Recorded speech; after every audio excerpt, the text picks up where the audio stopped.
This is no small thing, I would like to say, for somebody in a position like this to write a book saying abductions are really happening. And in fact, there were people on the Harvard faculty who convened a little consideration about whether this was a proper activity for a faculty member at this august institution. I'm happy to say that old-fashioned notions of academic freedom prevailed, and John was able to continue his research, even if some people may have thought that he was out on a dangerous limb. He has written 2 books on the subject of abductions. The first one, Abduction, Human Encounters with Aliens, and the most recent, Passport to the Cosmos. PEER, the Program for Extraordinary Experience Research, is a project of the nonprofit Center for Psychology and Social Change, in which John is a principal figure.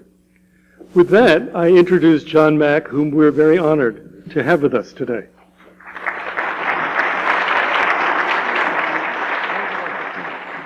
Thank you, Greg. Can you hear? Okay. I've had a rather weird cold for the last several days, and so my voice is, I hope you can hear my words. It's a little distorted still. I want to start, whenever I present, when Bud Hopkins is sitting in the audience, I always want to acknowledge him, but it's a little tricky for me because I don't know whether to thank him or curse him for introducing me to this field. The one thing that I can say is he is responsible for it. Anyway, I do appreciate that you invited me here today, Bud, and all that your group is doing. It's a wonderful group. We got to know them earlier, and it looks like the peer staff group and your group are going to find more ways of connecting than we have before, which I think is great. I'm not going to talk about the phenomenology of abductions here. I'm assuming you know something of the basic facts of the phenomenon. Anna certainly covered most of it in her presentation. The only thing I want to say about the phenomena is that these are not people suffering from any kind of psychiatric condition. They are people of healthy minds. Psychological, psychopathological explanations are of no value in this matter. Now, it's an interesting matter which relates to what I'm going to focus on this afternoon, that people who want to discredit this phenomenon, anything goes. I know no other field of science where such absurd explanations would even be tolerated for a moment. For example, sleep paralysis. New York Times reported that it solves sleep paralysis. Well, it doesn't happen at night a lot of the times. Happens out of doors, in a car, in a field. Not related to sleep all the time. Doesn't matter. Well, I could go on from that. You know, you're familiar with all the foolishness that's been offered as an explanation of abductions. Hallucinations. You find people like Carl Sagan, who ought to know better, offering hallucinations as an explanation. People who have no qualifications whatsoever, clinically, research-wise, offer quite freely explanations, theories about this. When did Carl Sagan become an expert on hallucinations, which, as I always thought, was, at least in my basic department, psychiatry. But in this, it doesn't matter. Anything goes. So that's an interesting aspect of it. What is there that, it's what I call a nothing but, anything but approach. In other words, anything but that this is what it is. We don't know what it is, but it is what it is. It's not all those other things. So what I'm going to talk about today, one thing I want to mention that relates to Nick Pope's talk in terms of the cultural aspect and the reticence of the British. So I went over there in May of 1994 for a book tour on my first book, and I was on something that I had never heard of, but it's sort of like our Good Morning America, Richard and Judy show out of Liverpool, and there were 2 very brief presentations by 2 experiencers, and then I gave a sort of 5-minute overview, and the program people asked that people call in if they'd had experiences, and then we were going to respond to a couple of these selected.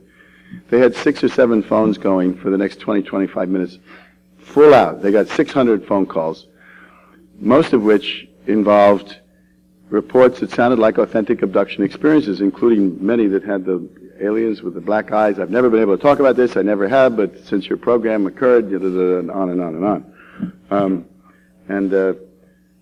I'd always been told that in Britain, we'd heard this even at MIT, that the aliens that the British saw were the tall, blonde Nordic types, not the little grays with the black eyes. Well, they have the little grays with the black eyes, just like we do. Now, I'm not going to debate whether abductions are real or not. I will say categorically, as much as I know anything at all, that they are real. The evidence for this is overwhelming. There are witnesses in this country and all over the world by the hundreds of thousands, if not millions, reporting these phenomena with some often correlated physical findings. What I want to address instead relates to what Credo Mutwa, who's a high African medicine man, a Sanusi, said to me when I interviewed him around this matter in South Africa in 1994.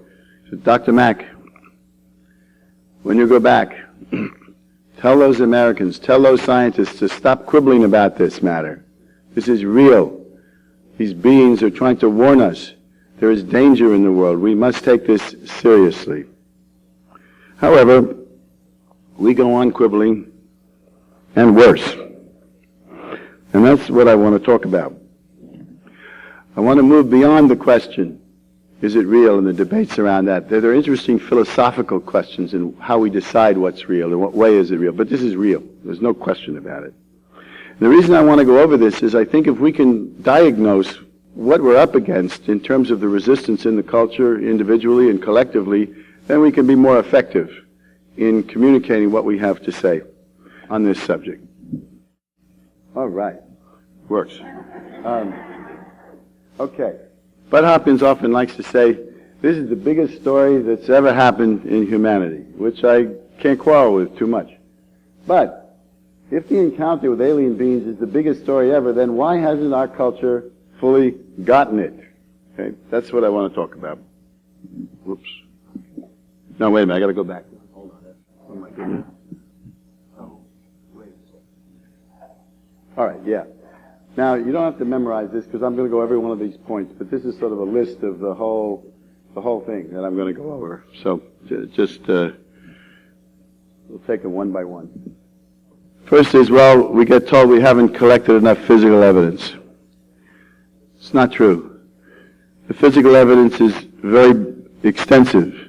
You know what it is. It's the marks on people's bodies. It's the people missing. It's the UFOs themselves, the burned earth, the implants, whatever you may say about them, there's something going on there. I mean, I've proved that they come from the Pleiades, but there's something happening around the implant phenomenon. There's a lot of physical evidence.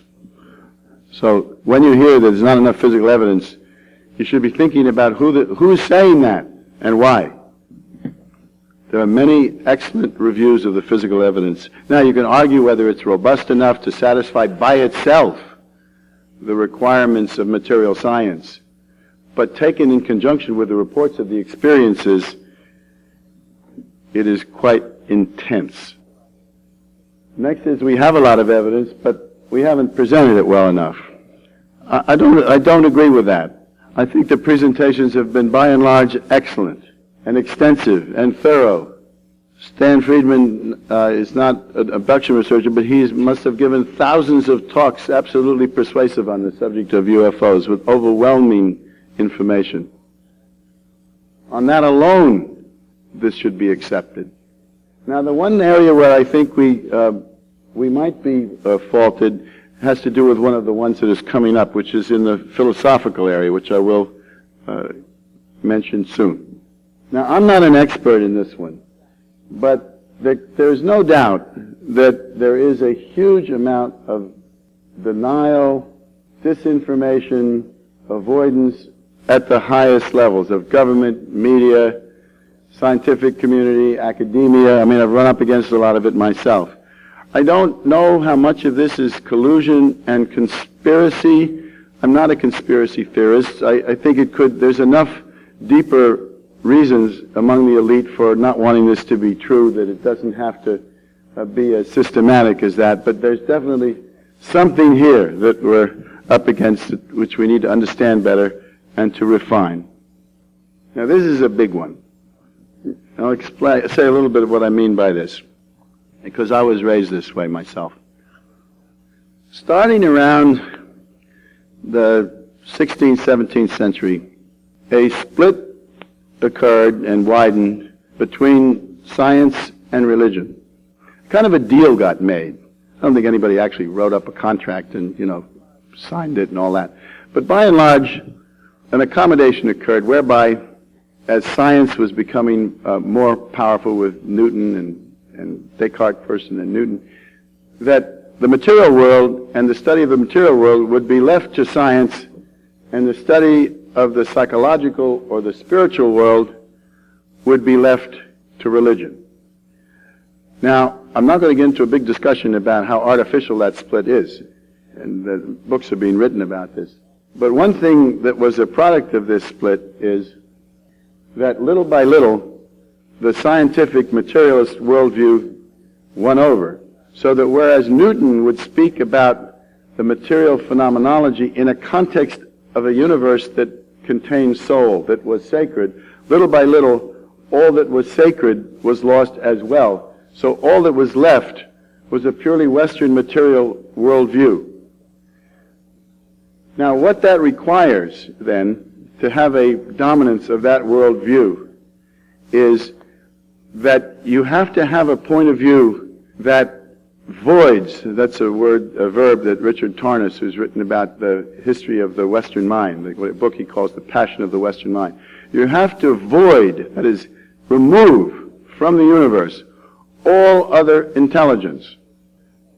Because intelligence as we know it, whether you call it the creative principle or the divine or the sacred realms or God or whatever, doesn't take the kind of material form most of the time that you can handle within a purely materialist worldview. You need something else. You need something of your heart, your soul, that part of your way of knowing to reach that.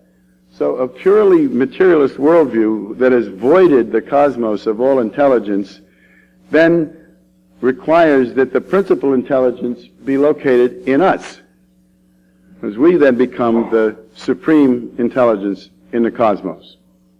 Now, no other culture on the planet, now or throughout history, and ourselves throughout most of history, has ever done that, has ever disensouled the planet, has ever put itself, its own mind, at the peak of the intelligence hierarchy in the cosmos.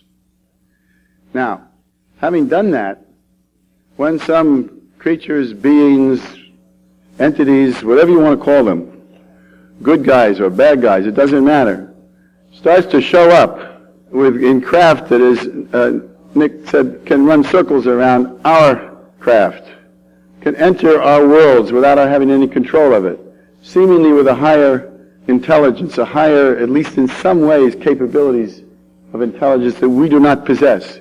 What will that do to a point of view that declares itself to be the highest intelligence in the cosmos? It's a narcissistic blow of unimaginable proportions.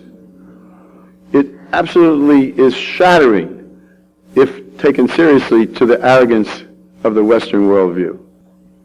Now, what happens when something is so shattering to your egoism is you defend yourself, and you may defend yourself at all costs. Anything goes, as I was saying earlier, in the defense of an ideology of that nature. So this is a big one, and we need to understand this better if we're going to be more effective. Related to this, we need to become more knowledgeable about philosophy when we talk about reality. We have to be able to understand that reality is not just material reality. That reality also includes consistent, profound human experience, whether or not it's correlated with physical evidence. Sometimes people may or may not be taken physically, literally up into space. Sometimes they're having profound experiences and we can't be sure whether they're being literally taken physically up into space. The phenomenon is complex and subtle, and we need to know something about ontology, epistemology, those fancy words which mean different levels of reality, different dimensions. Other cultures, Eastern philosophy, whatever, has subtle, talks about subtle bodies, not just the gross physical body. It talks about other domains of reality, subtle realms. And so we get into trouble, I think, sometimes when we argue from experience directly into literal materiality. In other words, an experience may be about a literally physical thing because it feels so physical and there may be marks on people's bodies and so forth. But we have to be a little cautious about when we enter the domain of the literalists, the physical scientists, on their turf, that is on the physical material aspect of it, that when they'll say, well, you don't have enough evidence. I ran into this a lot in my committee at Harvard. Well, you can't prove this from a physical science. These are professors of Harvard Medical School. And I could not prove it from the standpoint of physical evidence. I believe deeply, as I still do, the physical evidence is real and powerful, but we have to be cautious when we're not on our own strongest turf. For example, people wonder, well, why didn't you show pictures, as Bud sometimes does, of cuts and scoop marks and this and that? And because I very much believe they are related to this phenomenon. The reason I don't is, right away, I would bring down a hornet's nest of dermatologists upon me, skin doctors, who would say, well, how do you know this wasn't done by this or that, or, by insect bites or self-inflicted, which they are not? And I couldn't prove it.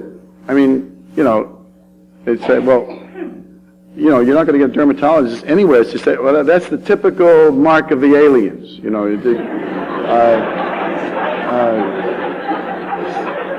So, for somebody like me, particularly, who's supposed to be a physical as well as a psychological scientist, I have to be a little bit, Caesar's wife-like. And I think we should all learn more about how to present subtle arguments around something being real, whether it's literally physically real or not. Yes, sometimes the abductions appear to be physically real, sometimes we're not so sure. That kind of argument would be, I think, would get us, if we knew how to do that better, it would be helpful. Now, there's a number of fear issues here, which I'll just run through. Fear of the traumatic nature of the encounters. And not just, Anna was very, very clear and vivid about that, and others are too. It is terrifying. It's terrifying at an individual level, but it's terrifying for all the rest of the culture that is learning about this and doesn't want to hear about it. It's not something that mothers don't want to hear about children being taken away. Some mothers are not abductee families. So this is a very clear-cut matter. I've been talking about how attached we are to this arrogant worldview. And that is held onto absolutely tenaciously, at all costs. And the experiences themselves have their own worldviews shattered. They will say, when you ask them, they're shaking and they're crying and and they'll say, this is always the way they put it, everything I've ever believed has been shattered by these experiences. So that, again, this is a very powerful one, because individually and collectively, this shatters the worldview that I was talking about before. There's another big one that doesn't get talked about. This is what some people have referred to. This phenomenon changes the game. It makes our purely self-focused economic endeavors seem kind of silly in some ways in proportion to the enormity and magnitude of this matter. We've been talking about threat to careers, but it's a terrible threat to your career.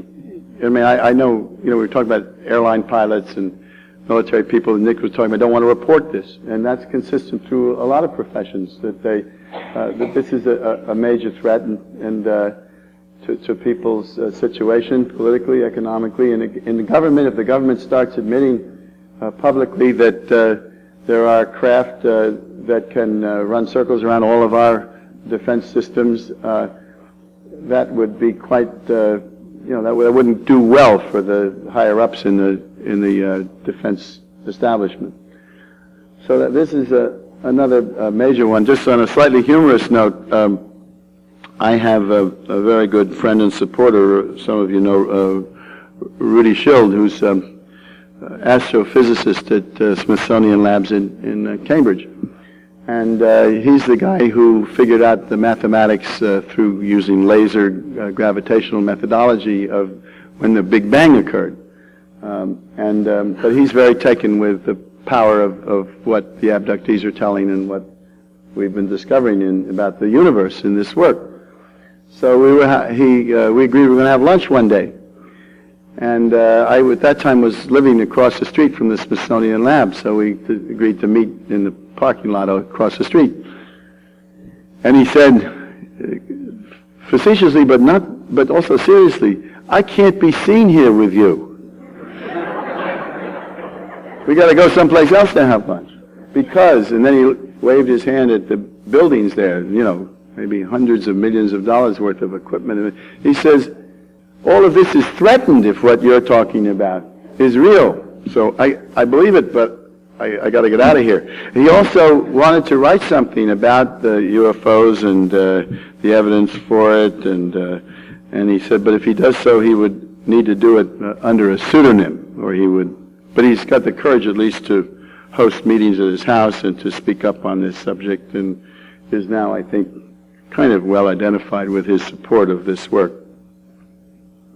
I was talking with a psychiatric resident, one of my supervisees, a couple of months ago. I hadn't thought about this before.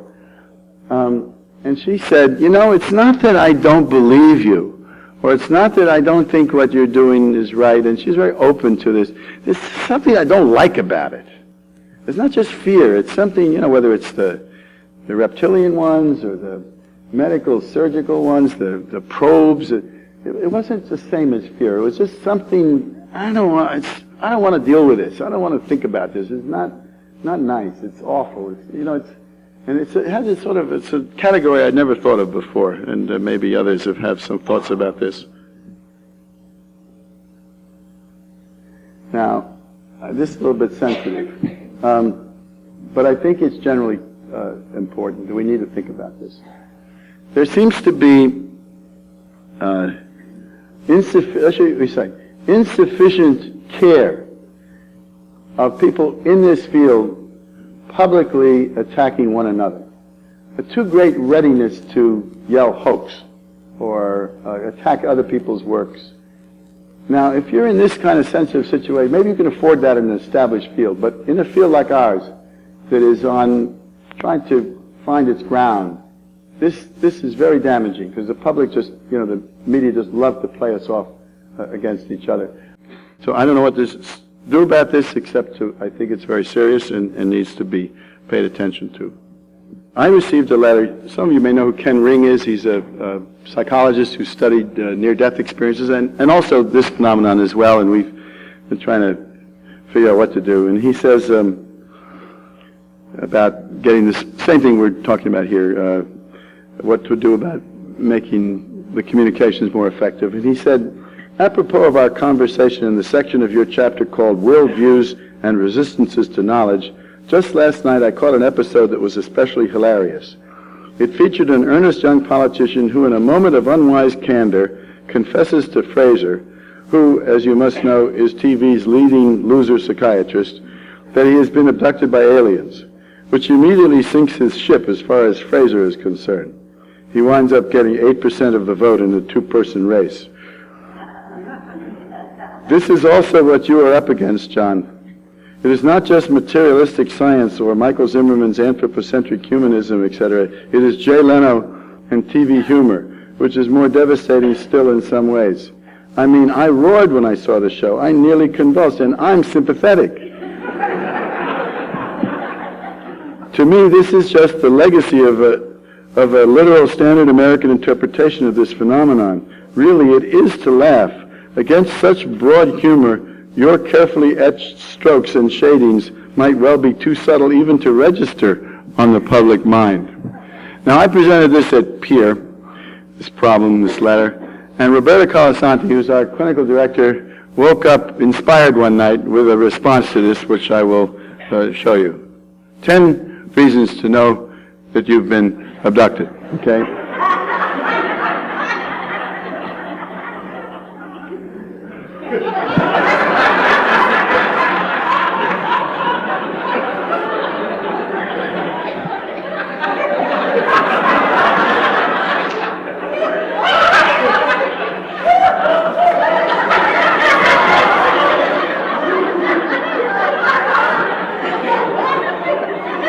And the last one,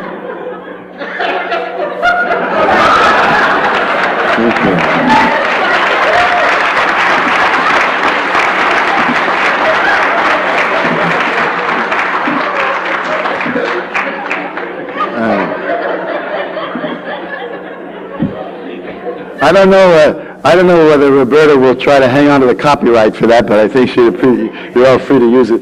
There's one more serious matter I want to talk about before concluding. I want to talk about the word witnessing was used before.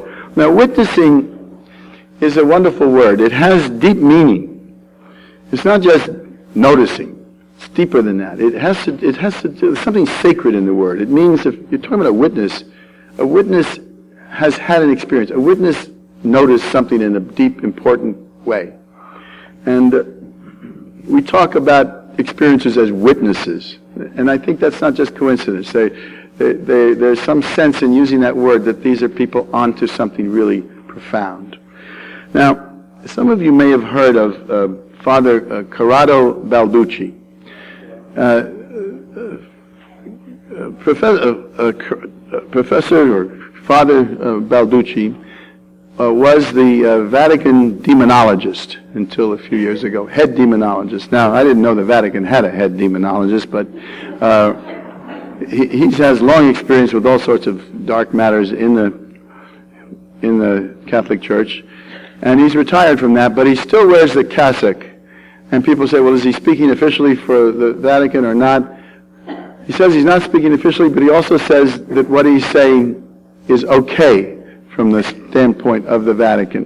And I met him in San Marino last year at one of those annual UFO conferences that they have, that Roberto Pinelli has over there, and he gave I thought, a marvelous presentation in which he looked at this question of witnesses, and he explained that the reason that he and many people in the church take the UFO abduction phenomenon seriously, do not reject it, is because there are apparently hundreds of thousands, if not millions, of witnesses, which as far as they can tell are reliable witnesses.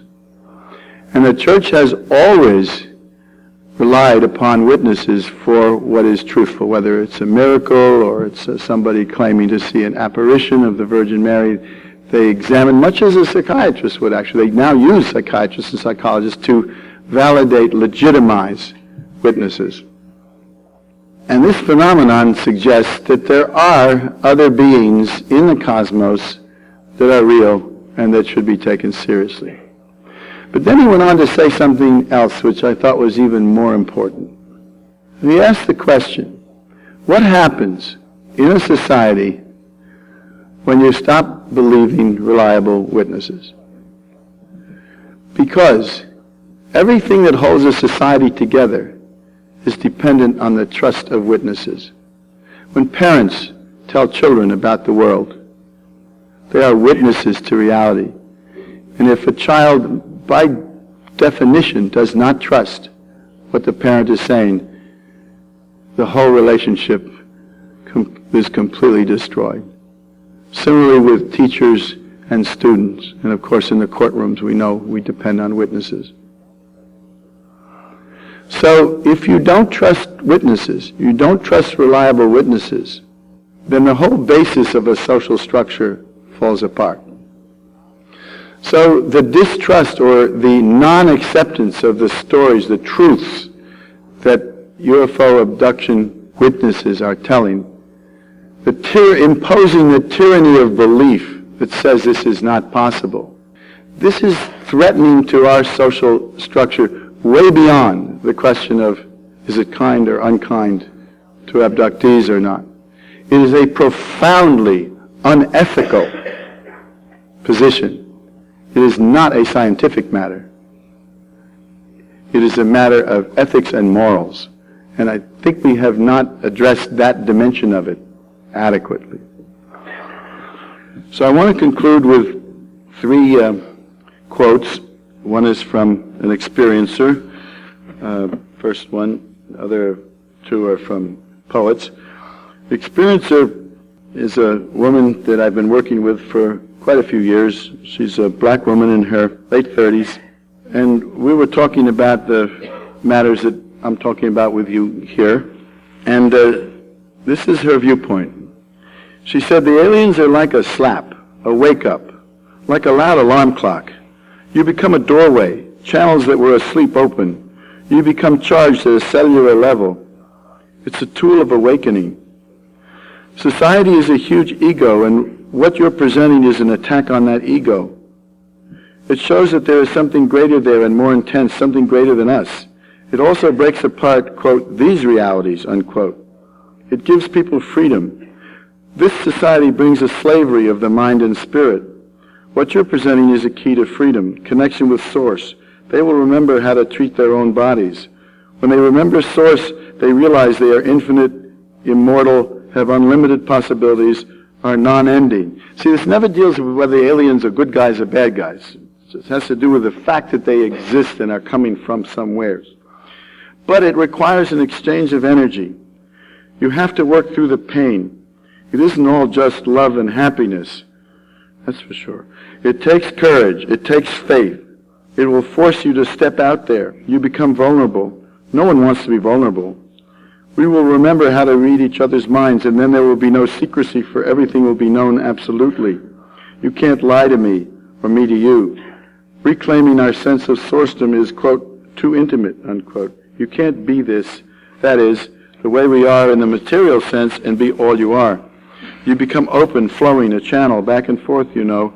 Corporations are based on lying to people through advertising. Everything will fall apart. This is the most powerful ego smasher. You know you're out there with this. Nothing is hidden from them. Not your body, not your cavities, not your emotions. It's all right there. I feel passionate about this. We need passions and emotions. That's who we are.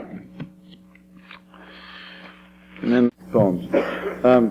The first one is from Rumi, and touches on a number of the things I've been saying. He wrote, don't strive so much to complete your worldly affairs. Don't strive in any affair that's not sacred. Otherwise, at the end, you'll leave incomplete, your spiritual affairs damaged, and your bread unbaked. The beautifying of your grave isn't done by means of wood and stone and plaster. No, but by digging your grave in spiritual purity and burying your selfhood in His, and by becoming His dust, buried in love of Him, so that from His breath yours may be replenished. And then from Rainer Maria Rilke, this is a quote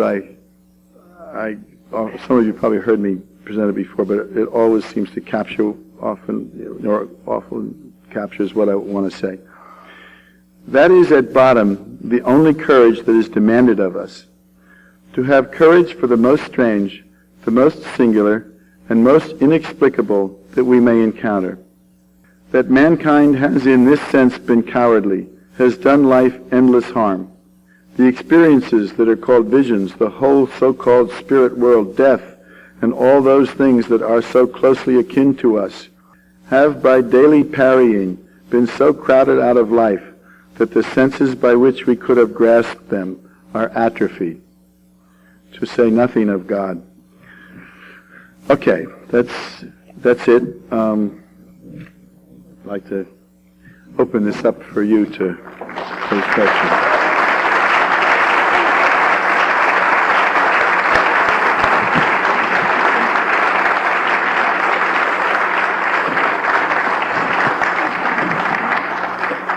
John, thank you very much. I, just on a personal note, want to say that I've never been to a conference with as strong presentations as this one on UFOs or any other subjects. Get rid of this. It stays up there. I turned that off, but it's still there. No, I turned it off. Well, let it stay, John. Doesn't matter. Also, maybe also on a personal note, some years ago, John, after his first book had been published, appeared at a psychiatric hospital where a relative of mine had just begun work as a staff psychologist to present your case for abductions. Knowing of my interest, she called me the next day, utterly fascinated and really quite convinced. 2 days later, she was foaming at the mouth with fury that you could believe such a thing. A perfect example of everything that you just talked about. Questions? Questions for John? Yes, in the back. Where is Lisa with her microphone? Right here. Okay, so you with your hand up, sitting by the pole, you would come down and... Hi, Dr. Mack. Thank you for your presentation. I have two questions, one more based upon your experience, and the second one having to do more with social-political understanding. The experiential question has to do with basically from your own research and studies regarding abduction cases. Have you learned as to whether or not it's possible to willfully and intentionally make contact with those who are doing these abductions? And the second question has to do with when you were going through some of the problems that exist in the UFO community, that there isn't enough maybe sense of agreement on certain kinds of UFO phenomenon. Well, I would say that maybe that's what keeps a certain check and balances as to determining who are the hoaxers and who are really being authentic in reporting the situations. And I was wondering, your comments on that. Well, in regard to the first one, there are very few people that really want to summon the aliens. I mean, there's some people that form a relationship with them that they seek to bring them. I know Steve Greer has tried to develop ways of bringing UFOs into airspace nearby, and presumably has had some effectiveness with that. My sense is that it doesn't work as simply as we might think. I mean, that we don't have that much control of it. There are times when people say to me, I opened my heart, I asked them to come, and they came. But one of my people I worked with went out to sort of very tricky. This is very tricky, this thing. There's, the trickster archetype in Carl Jung is in full fettle here, and this is Peter, one of the people that I've written about. And he's very open about this. He was out in Montana on a 3-day sort of vision quest, and he was praying and asking for the aliens to come and come visit him out in the forest in the camp area where he was, and nothing happened. Then he went back to his hotel in Missoula and got abducted that night, and that had not been his plan, So, I mean, the control, I don't think there's a lot of control here. I mean, there can be communications of a kind of paradoxical, ambiguous nature, but to actually have them operate by our principles, I haven't seen it work that much. Now, the second question is, I think there's a little bit of a misunderstanding of what I'm saying. I'm not saying we shouldn't publish different points of view. Heaven knows. I mean, I went through all that with Harvard, as you know. What I'm saying is that official bodies of, for instance, of the UFO community, CUFOS or MUFON or whatever, FUFOR, should be very cautious before they go into using their public authority to denounce as a hoax on the basis of very flimsy evidence something which may in fact have a lot to it, like in the Gulf Breeze situation. And there are some also very uncharitable kinds of ways that we talk about one another that are not really about honest differences of viewpoint. Honest differences of viewpoint are healthy, obviously, but it's the way we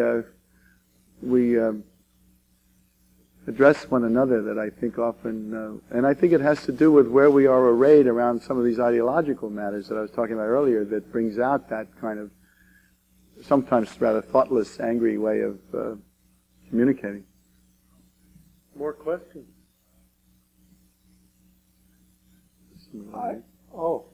Yes.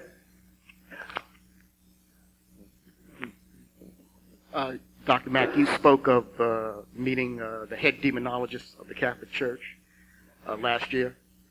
Do you know if he has heard these stories in the confessional? You know, that's a great question. I haven't. I really don't know. I mean, I never heard it that he did, but I don't know why not. But I don't know. It's a great question. Yeah. Well, people even, I guess, in the confessional, some of you are Catholics have experience with that, can answer this better than I do. But it's like abductees. They know who to bring their stories to, you know, and I think that applies to the confessional. I'm sure communities know and people know which priests to bring which kind of confessions to, you know. I don't think that would be official church lore, but policy, but I suspect that people are sensitive around that. Is there a hand up down front? Yes. Hi, Dr. Mack. Thank you for coming. I have two questions. One is, if an academic came to you and wanted to get up to speed on the UFO issue, what research material would you point them to help them get a full grasp of the purpose? And secondly, in your research as a psychiatrist, do you deal with the alpha and the delta and the theta states of mind that a person goes into daydreaming or dream time, as the Aborigines and other indigenous cultures do? And have you worked with abductees along that line in trying to promote contact or get clearer contact? Well, I'd like to duck on the first one. I mean, there's no way I can answer that question without pleasing some people and offending others. I mean, there's a huge literature on this, and I don't think I'm, like the UFO literature itself, I could do pretty well on the abduction stuff, you know, Bud stuff and Dave Jacobs and some of our work, and John Carpenter and a few other people. You know, I'm okay. On the UFO literature per se, it's huge. Some of it is Paul Hill's book, Unidentified Flying Objects, is a great book, but it's very technical about UFOs and what they are. I mean, it depends on the person. I'd really like to, you know, sort of punt on that one. The other question is really a good one and very quite subtle. It really has to do with the states of mind and the kind of possibility that people get into states of mind that are somewhat dreamlike or shamanic or like the Aboriginals, and that has been true in my experience. That there is a way that psychic qualities, symbolic qualities, spirit, a world that is somewhat like the world that the shamans know, comes up for these people, like the Aboriginal Dreamtime world. There is psychic abilities, intuitive abilities that are very similar to what sometimes indigenous people know. Indigenous people that I've talked with are very familiar with this phenomenon. I mean, this is not something that it's not a big deal for them because they don't divide the material world and the spirit world the way we do. And so when something like this violates that boundary, it's a big deal for us, but it's not a big deal there. So the consciousness of the indigenous world is closer to what sometimes comes up for abductees, who are often drawn, actually, in my experience, to indigenous cultures and to shamanism. But it's a big question. We have time for one more question. Yes, in the blue shirt. What is your standpoint on the effectiveness of hypnosis as a tool in abduction cases? I think hypnosis is what is called hypnosis. Actually, I have some quarrel with the word, at least as I use it. But so let me explain what I mean by that. I find that the abduction experiencers require very, very little in order to go into a state of mind where they relive these experiences. the idea you have to go to some kind of special deep trance state to recover hidden memories. That is not, in my experience, the way it works. Who was it? I don't know whether it was Anna or somebody was saying this. Within a moment of lying down and starting to go into relaxation state, the tears just began to pour forward. I mean, this material is just below the surface, and it's quite readily available.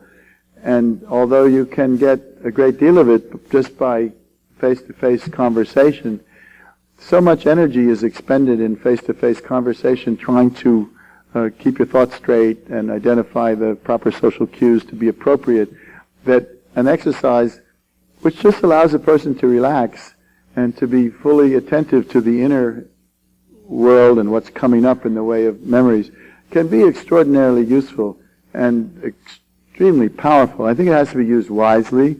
I think that you don't want to overdose people. So much material can come up so fast that it can be quite overwhelming. It takes time to integrate it. But I think it has both certainly diagnostic value in the sense that it affirms and fleshes out what was already present. But from a therapeutic point of view, if the person working with the person can hold the energy, can hold the power of the experience, can be with it. A lot of people are not ready for this. I mean, Anna mentioned one psychiatrist she went to was looking for sexual abuse and got this, and no way, I don't want to deal with that, So it's both ontologically disturbing, but also the energies involved are so intense. I mean, I don't know any situation clinically that I've worked with where the reliving of experience involves such an intense emotional and physical response. I mean, this statement, the screams, and every cell in my body, every molecule in my body is vibrating. So there has to be, a person that uses this has to know what they're doing. Otherwise they're going to shut down or retreat from it, or be like a surgeon that opens the abdomen, doesn't like what he sees, and sews it up right away. And so done in the right way, I think hypnosis is extremely valuable in permitting feelings to come out, a richer understanding. Again, the person has to want to know beyond where they already are. You don't want to push people into hypnosis that are sort of, I don't know if I want to know. Hypothetically, where would you say it would be on a scale of 1 to 10 as a useful tool? 1 to 10 what? I guess 1 being not at all useful, and 10 being... But useful in what frame? Or useful for what? Useful for proving actual contact. Proving? No. Contact. No, it doesn't prove anything. This proves it was an experience. This proved an experience. But in terms of its value for enabling people to come in touch with, work through, with the proper guidance, the power of the experiences, it can be, 10. Misused, it can be 0, I mean. Thank you very much, John.